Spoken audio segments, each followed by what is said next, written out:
बिस्मिल्लाहिर्रहमानिर्रहीम, अस्सलामु अलैकुम। मैं हूँ करामत मुगल और मेरे साथ है जमशेद कादर साहब। हाई कोर्ट कवर करते हैं। जमशेद, एक तो कल वारदात डाली इलेक्शन कमीशन ने कि हमें समझ नहीं आ रही, ये जो 41 सीटें हैं जिनको हलफनामों की बुनियाद पर सुप्रीम कोर्ट ने कहा था कि हलफनामे जमा कराएं और पीटीआई ज्वाइन कर लें, 39 के नोटिफिकेशन जारी कर दिए जाते हैं, 41 को रोक दिया जाता है। इलेक्शन कमीशन 8 फरवरी से पहले हो या 8 फरवरी के बाद हो, अभी तक कंट्रोवर्शियल उसका रोल चल रहा है। अब इस्लामाबाद की 3 सीटों की मिसाल ले लें। पहले 3 सीटों की जब इलेक्शन ट्रिब्यूनल में समाअत शुरू, जस्टिस तारिक महमूद जहांगीरी साहब पर जनाब अंजम वकील साहब एतराज़ करते हैं, कहते हैं कि ये बाइस्ड है, इन्होंने नेपोटिज्म कर रहे हैं। जब उनसे पूछा गया ये नेपोटिज्म और बाइस्डनेस क्या होती है, तो उन्होंने कहा ये कोई कानूनी टर्म होती है। इतना नहीं पता था, बताने वालों ने नहीं बताया था कि ये मामला क्या है, आपने एतराज़ क्या जाके करना है। मामला जिसे कहते हैं शटल कॉक की तरह इलेक्शन कमीशन और इस्लामाबाद हाई कोर्ट के इलेक्शन ट्रिब्यूनल के दरमियान चलता रहा। अब जो है NA-47 जहाँ से वैसे तो जीते हुए हैं शुएब शाहीन साहब, लेकिन जितवा दिया गया था मुस्लिम लीग 47 की बुनियाद पर। आज फिर इस केस की समाअत हुई है। क्या इतलात है आपके पास? क्या कॉन्फिडेंट तो बहुत थे शुएब शाहीन साहब के मुझे ये सीट वापस मिलेगी? क्या एडवोकेट जन्नत साहब और जो मुअज़्ज़ज़ जज साहब है उनके दरमियान जो मुकालमे हुए, क्या आपकी अपनी असेसमेंट क्या है कि सीट वापस मिलेगी, इंसाफ होगा? अच्छा, ये तीनों सीटों का केस है और तीनों ये दरख्वास्तें जा रही हैं। पहले इलेक्शन कमीशन के कंडक्ट पे चलते हैं। वो 8 फरवरी से अगर पहले देखें, बाद देखें, या 8 फरवरी की वो रात जब फॉर्म 45 को 47 में तब्दील किया गया वो देखें, उसमें ज़रा बराबर भी अगर चेंजिंग आप देखें तो वो नहीं आई। हाँ, अगर आप चेंजिंग देखें ना, वो अदलिया के रवैये में आई है। उस वक्त जो है वो हुकूमत को भी रिलीफ मिल जाता था, इलेक्शन कमीशन को भी कहीं ना कहीं मिल जाता था। लेकिन इस वक्त जो इस्लामाबाद हाई कोर्ट स्पेशली अगर आप देखें तो वहाँ पे स्टैंड है।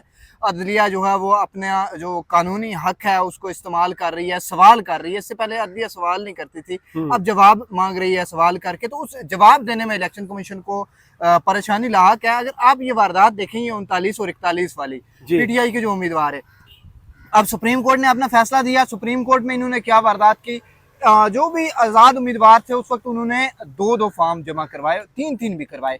एक पे पीटीआई के साथ एफिलिएशन लिखी, एक पे जो है आज़ाद एफिलिएशन लिखी, अपनी किसी पार्टी के साथ नहीं लिखी। अब इलेक्शन कमीशन ने क्या किया, 41 बंदों की वो जो एफिलिएशन थी वो वाला फॉर्म नहीं जमा करवाया, आज़ाद वाला जमा करवा दिया। और 39 जो कैंडिडेट थे उनकी जो एफिलिएशन वाला फॉर्म था पीटीआई का वो जमा करवा दिया। अब पूरे जो 80 उम्मीदवार हैं उन सब ने 2-2 फॉर्म जमा करवाए हुए थे। इस बारे में जो बैरिस्टर गोहर ने जो है सुप्रीम कोर्ट को भी आगाह किया था कि इलेक्शन कमीशन ने आधा रिकॉर्ड जो है वो सुप्रीम कोर्ट में दिया है, पूरा नहीं दिया। अब सुप्रीम कोर्ट ने उस पर यह कहा कि 39 पीटीआई के डिक्लेयर्ड हैं, लिहाजा आप इनके नोटिफिकेशन जारी करें, अपनी वेबसाइट पे सर्टिफिकेट जारी करें। दूसरी जानिब जो 41 हैं वो भी जो पीटीआई के सर्टिफिकेट दे के खुद को जाहिर कर सकते हैं। अब पीटीआई को उस टाइम भी रिप्रेजेंट बैरिस्टर गोहर कर रहे थे सुप्रीम कोर्ट में, इस टाइम भी बैरिस्टर गोहर ने वही जो है वो सर्टिफिकेट जारी किए। लेकिन इलेक्शन कमीशन ने नई वारदात ये डाली कि सुप्रीम कोर्ट को कह दिया कि अब जो हमें अभाम पैदा हो गए, अभाम नहीं है, बेसिकली इलेक्शन कमीशन इस टाइम अपने जिम्मे नहीं लेना चाह रहा। कोई बात नहीं, इलेक्शन कमीशन फंस गया हुआ है। एक तरफ हदायत है और दूसरी तरफ कानून है। एक तरफ सुप्रीम कोर्ट का फैसला है, दूसरी तरफ कमिटमेंट है। अगर वो आप कमिटमेंट पे पूरा उतरने की कोशिश करते हैं तो सुप्रीम कोर्ट के फैसले की वायलेशन होगी। और सुप्रीम कोर्ट का फुल बेंच का फैसला है, वहां पे इन्हें अगर कानून और आइन को फॉलो करते हैं तो वो जिनका हाथ है, तगड़ा सा हाथ उन पर है, वो नाराज होंगे। हाँ, वो बेसिकली वो टैक्टिक्स लगा रहे हैं कि किसी तरह ताखीर की जाए, मामले को लटकाया जाए। हाँ, बेसिकली उनकी यही वजह ये भी है, एक लटकाने वाला है। दूसरा जो मामला है, इलेक्शन कमीशन इस टाइम ये चाह रहा है कि वो किसी तरह इस सारे मामले से बाइज्जत बरी हो जाए, वो जो हाथ उनके पीछे हैं उनसे भी बच जाए और सुप्रीम कोर्ट ऑफ पाकिस्तान से बच जाए। वो एस्केप चाह रहा है किसी तरह। एस्केप इसके दरमियान आप नहीं देख रहे, 2 आईनी इदारों के दरमियान इस वक्त क्लैश की सूरत हाल बना दी गई है। हुकूमत जो खुद है वो पीछे बैठी हुई है और इलेक्शन कमीशन को सामने किया हुआ है। हाँ, हुकूमत पीछे बैठी हुई है, उसके पीछे भी एक हुकूमत बैठी हुई है। क्लैश वहां से चल रहा है, हुकूमत से नहीं चल रहा, क्योंकि हुकूमत इतना बेबस हो गई है। हुकूमत को अपनी सीटें जाती हुई दिखाई दे रही हैं, 1-2 एक्सटेंशनें जाती हुई दिखाई दे रही हैं, 2/3 अक्सरियत जाती हुई दिखाई दे रही है। अब देखें 41 का अगर जारी हो गया तो ऑलरेडी उनकी 2/3 जो अक्सरियत है वो खत्म हो चुकी है। नहीं है। हाँ, अगर 41 का ना भी हो तो 39 से भी उनकी अक्सरियत खत्म हो जाएगी, क्योंकि चेंज हो जाएंगे जो फिगर्स हैं। 2/3 मेजॉरिटी, हाँ, उनकी 2/3 मेजॉरिटी खत्म हो रही है। तो अब इलेक्शन कमीशन की ये एक तो डिले में लेके जाना चाहते हैं, दूसरी उनकी ये बड़ी कोशिश है कि किसी तरह सुप्रीम कोर्ट पे ये मलबा डाला जाए, जिस तरह पहले जो है बल्ले वाले फैसले पे सुप्रीम कोर्ट पे मलबा डाला गया। इलेक्शन कमीशन ने कहा ये तो सुप्रीम कोर्ट का फैसला आ चुका है, लिहाजा इनका जो बल्ले का निशान वापस हो गया, ये पार्टी ने रही। बाद में सुप्रीम कोर्ट ने कहा ये तो पार्टी थी, आपने गलत तशरीह किया है। अब सारे इदारे अपनी जिम्मेदारी जो है वो दूसरे पे डालने की कोशिश कर रहे हैं कि हमारे सिर असर ये बात किसी तरह ना आए। तो इस टाइम तीनों जो फिर ऑर्डिनेंस आया, ऑर्डिनेंस के तहत जो जजेस तब्दील कर दिए गए ट्रिब्यूनल के, उसको तीनों इस्लामाबाद के हलकों के उम्मीदवार जो थे पीटीआई के, उन्होंने इस्लामाबाद हाई कोर्ट में चैलेंज कर रखा है। उसमें जो है वो समाज जो है वो हतमी मराइल में दाखिल हो चुकी है, दलाइल मुकम्मल हो चुके हैं, जवाबुल जवाब चल रहा है। सही, दलाइल के बाद फाइनल फेज, हाँ फाइनल फेज चल रहा है। इसके बाद जो है वो ऑर्डर है। आज जो उम्मीद थी कि ये दलाइल मुकम्मल हो जाएंगे, लेकिन फैसल फरीद साहब ने आज टाइम लिया है कि वो जो है आमर मुगल साहब के वकील हैं इस केस में, उन्होंने कहा है कि मुझे टाइम चाहिए जवाब के लिए। शोएब शाहीन ने आज अपने दलाइल मुकम्मल कर लिए हैं, एडिशनल अटार्नी जनरल ने अपने दलाइल दिए। एडिशनल अटार्नी जनरल ने जो अपने दलाइल दिए हैं उनमें जो अहम नुकता उन्होंने आज उठाया, उन्होंने कहा है कि आप जो है आप इस तरह कह लें कि आज उनकी जो बात का मकसद था कि आप पहली शादी करेंगे तो वालिद साहब से इजाज़त की ज़रूरत होगी, दूसरी शादी करेंगे तो उसके लिए ज़रूरत नहीं है। उन्होंने ये एडिशनल अटॉर्नी जनरल साहब ने ये दलाइल दी है कि आप जो है वो अगर पहला जज तैनात करते हैं तो उसके लिए चीफ जस्टिस से मशावरत जरूरी है। सही। लेकिन जब इलेक्शन कमीशन दूसरा इलेक्शन ट्रिब्यूनल उसको अपॉइंट करेगा तो उसके लिए जरूरत नहीं है। ये आइन में गुंजाइश है या इनके ज़हन में गुंजाइश है? ये आइन की जो फरासत है ना, फहम और फरासत, उसमें गुंजाइश पैदा करने की कोशिश की जा रही है, अब है नहीं है। क्योंकि आइन में यह है कि जब भी आप ट्रिब्यूनल लगाएंगे वो मशावरत के साथ लगाएंगे।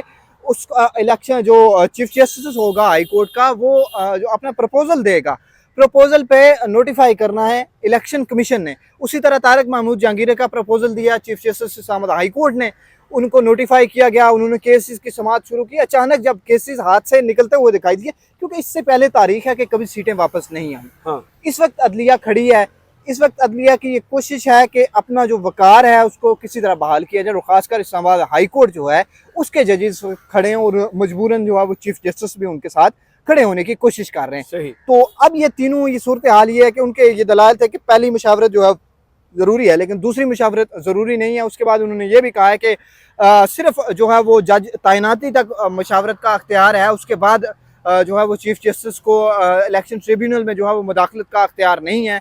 तो इस हवाले से जो है फिर आज चीफ जस्टिस ने जो अहम सवाल उठाए हैं, उन्होंने कहा कि पहले ये कानून में शिक मौजूद थी कि आप रिटायर जज लगा सकते हैं, फिर आपने खत्म कर दी। फिर जब जरूरत पड़ी आपने वो शिक दोबारा डाल दी। मुमकिन बनाया हुआ है। हाँ, आप आपको जब जरूरत होती है डाल देते हैं, जब जरूरत होती है वो शिक निकाल देते हैं। आप ये सोच कर क्यों नहीं करते कि साल 200 साल के लिए ये कानून बनाना है? आप इतने शॉर्ट टर्म के लिए कानून क्यों बनाते हैं जिसका कोई attorney general, additional attorney general के पास जवाब नहीं था?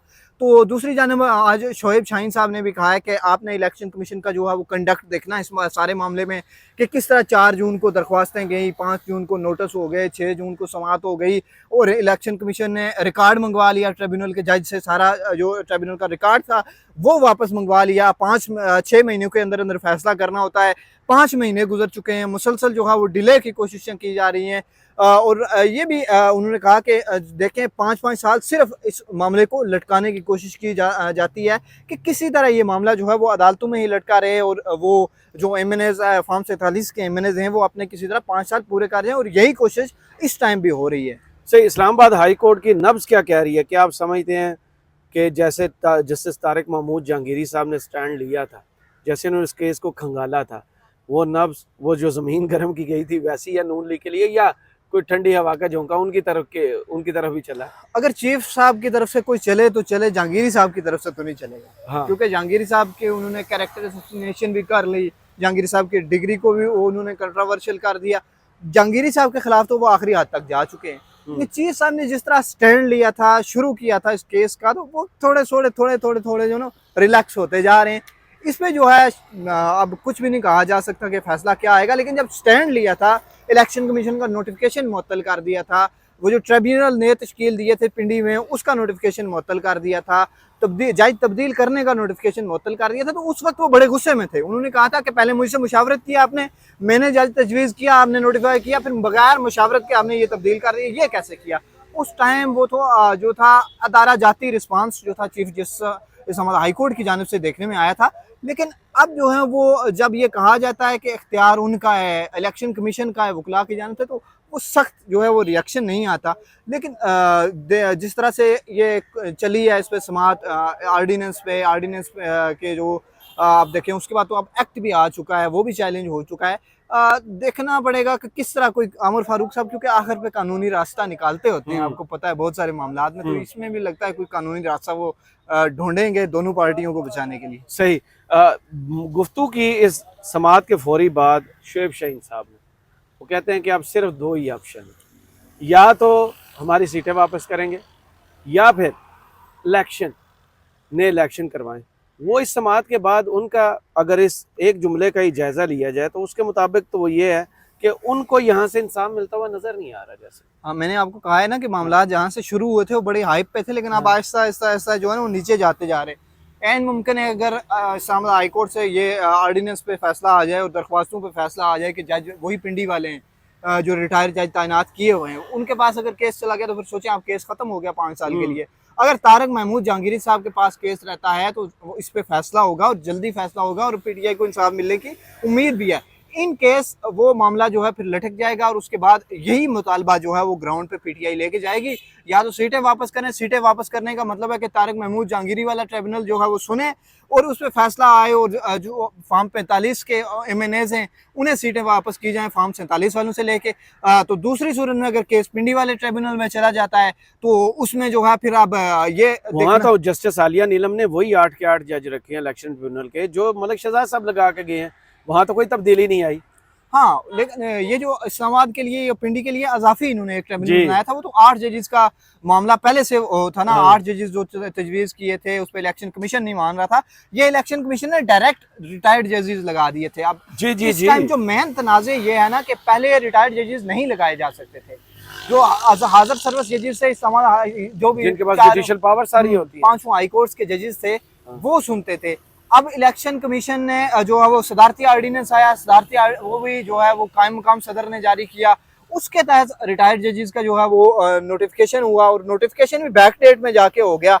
जब पता चला उससे कोई हफ्ता पहले वो नोटिफिकेशन हो चुका था और जज तैनात हो चुके थे। आज शोएब शाहीन साहब ने ये बात कही है कि इलेक्शन कमीशन की ये बदनीति थी कि इलेक्शन कमीशन को पता था मैंने केस ट्रांसफर करना है, इलेक्शन कमीशन के कंडक्ट को चैलेंज नहीं किया गया, इलेक्शन कमीशन के ही खिलाफ फैसले के खिलाफ ये दरख्वास्त है ना, वो तो वो बदनीयती, वही तो उस पर दलाइल दे रहे हैं। और चीफ इलेक्शन कमिश्नर के खिलाफ जो है वो शिकायत भी जा चुकी है कि उनके कंडक्ट के खिलाफ। तो अब सारी सूरत हाल ये है कि अगर पिंडी केसेस चले जाते हैं वो तो मामला लटकने वाली बात है। तो उसमें शोएब शाहीन साहब का दूसरा मुतालबा ये है कि जो इलेक्शन दोबारा हो जाए। तो अब ये अगले हफ्ते में ये टर्निंग पॉइंट होगा, क्योंकि अगले हफ्ते में इस पर फैसला आ जाएगा कि जो इलेक्शन कमीशन का इलेक्शन ट्रिब्यूनल चेंज करने का फैसला था और जो जस्टिस तारक महमूद जहांगीरी को डी नोटिफाई करने का फैसला था वो दुरुस्त था या गलत था। अगर फैसला गलत होता है तो जहांगीर साहब सुनेंगे और जहांगीरी साहब विद इन डेज वो इस केस तकरीबन सारा सम अप कर दिया। सम अप कर दिया हुआ। जब उन्होंने कहा था हाँ ये तो 4 सेकंड में 14 सेकंड में समझ बाकी सारे फॉर्म 45 एक जैसे हैं और एक फॉर्म 45 जो वो तब्दील है, तो वो एक फॉर्म 45 इनके गले पड़ जाएगा और ये सीटें इनसे सिर्फ अगर ये 3 सीटें चली जाती हैं ना तो प्रेसिडेंट सेट हो जाएगा, फिर पूरे मुल्क में डब्बे खुल जाएंगे। पूरे मुल्क में डब्बे खुल जाएंगे कि वफाक में जो है अगर इस तरह 3 सीटें वापस हो गई हैं तो फिर जो इंटरनेशनल मुबस्सरीन की लोगों की बहुत ज्यादा तवज्जो होती है, वहां पर अगर ये इतनी बड़ी कार्रवाई डली है तो जो रिमोट एरियाज है उनमें क्या कुछ। और फिर दूसरा जो चीफ जो जजेस है ना उन पे भी एक जिम्मेदारी आ गई ना कि इस्लामाबाद हाई कोर्ट का अगर जज खड़ा हो सकता है तो उनकी भी मजबूरी होगी वो खड़ा होगा, क्योंकि इस्लामाबाद हाई कोर्ट के 6 जजेस ने स्टैंड लिया, उसके बाद पेशावर हाई कोर्ट ने स्टैंड लिया और उसके बाद लाहौर हाई कोर्ट अब स्टैंड ले रही है। तो पेशावर से ये किस्सा चलता है और फिर पूरे पाकिस्तान में जाता है। अगर पूरे पाकिस्तान में चला जाता है तो तकरीबन 80 के करीब मेरे ख्याल से ये सीटें बनती हैं जो मुतनाज़े हैं, जो मेरे ख्याल से 45 से 47 सीटें जो हैं वो जाने का खतरा है और ये हुकूमत जाने का खतरा है ना। अगर देखें गई ना मरियम नवाज की सीट फिर 114 सीटें हो जाती हैं, 114 सीटें वो हो गई, 50 सीटें अगर ये आ गई इसके साथ तो हुकूमत बन जाएगी, हुकूमत खत्म हो जाएगी। तो वो जो बातें की जा रही है से रिजर्व सीटें भी मिलेंगी ना, अगर 50 सीटें इनको और मिलती हैं तो 8-10 सीटें वो रिजर्व मिल जाएंगी, 10 सीटें वो मिल जाएंगी तो उनकी अक्सरियत पूरी हो जाएगी। सही। तो वो जो दिसंबर की बातें चल रही हैं कि दिसंबर में पीटीआई की हुकूमत जो वो दावा किया था असद कैसर ने अगर ये मामला जैसे जमशेद कादर साहब ने बताया कि वो 45 सीटें में आती हैं, फिर मखसूस नशिस्तें साथ ऐड होती हैं, तो फिर PTI वैसे तो इस वक्त पार्लिमानी सबसे बड़ी जमात बन चुकी है, उसके बाद अगर ये सीटें मिलती हैं तो फिर हुकूमत तो वैसे ही चली जाएगी और दिसंबर वाला दावा दुरुस्त होता हुआ नज़र आ रहा है। बहुत शुक्रिया जमशेद कादर आपके वक्त का। कमेंट्स बॉक्स में ज़रूर बताइए वीडियो आपको कैसी लगी। इजाज़त दीजिए, अल्लाह हाफ़िज़।